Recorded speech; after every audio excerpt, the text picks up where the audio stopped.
Hello, bienvenue dans cette nouvelle vidéo tuto. Aujourd'hui, on va parler du guerrier 2. Le guerrier 2 qui est cette posture où l'erreur la plus commune, c'est de laisser le genou rentrer vers l'avant ou de ne pas plier assez son genou. J'ai beaucoup de guerriers 2, des débutants qui commencent. Quand je dis envoyer le pied à l'arrière du tapis, vous êtes un peu timide, vous êtes comme ça. Donc, pensez à agrandir un peu plus votre guerrier parce qu'on cherche à étirer le corps et à pousser un peu plus le genou. Donc le genou, il y a vraiment un truc sur la position du genou, c'est de l'avoir assez vers l'avant, donc à peu près au niveau au-dessus de la cheville, et surtout pas de le rentrer, ni de le sortir, d'être vraiment droit. Après, deuxième point, erreur numéro 2, c'est la hanche. On est des fois un guerrier 2 comme ça.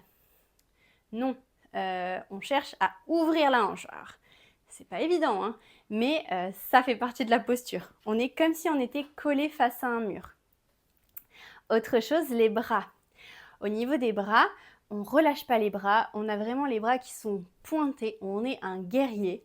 Et au niveau des épaules, on va vraiment chercher à rapprocher les omoplates pour avoir un dos fort et être fort jusqu'au bout des doigts. On fait les petits aménagements au fur et à mesure, on plie un peu plus, on ouvre la hanche, on rapproche les épaules, on regarde vers l'avant, on lève le menton et on respire.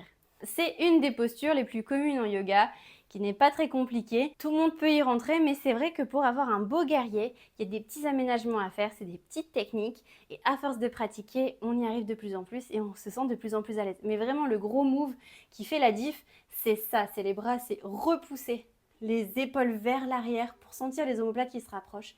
Et ça donne beaucoup plus de force à la posture. Voilà pour le guerrier 2. Je vous dis à la prochaine pour un nouveau tuto. Ciao!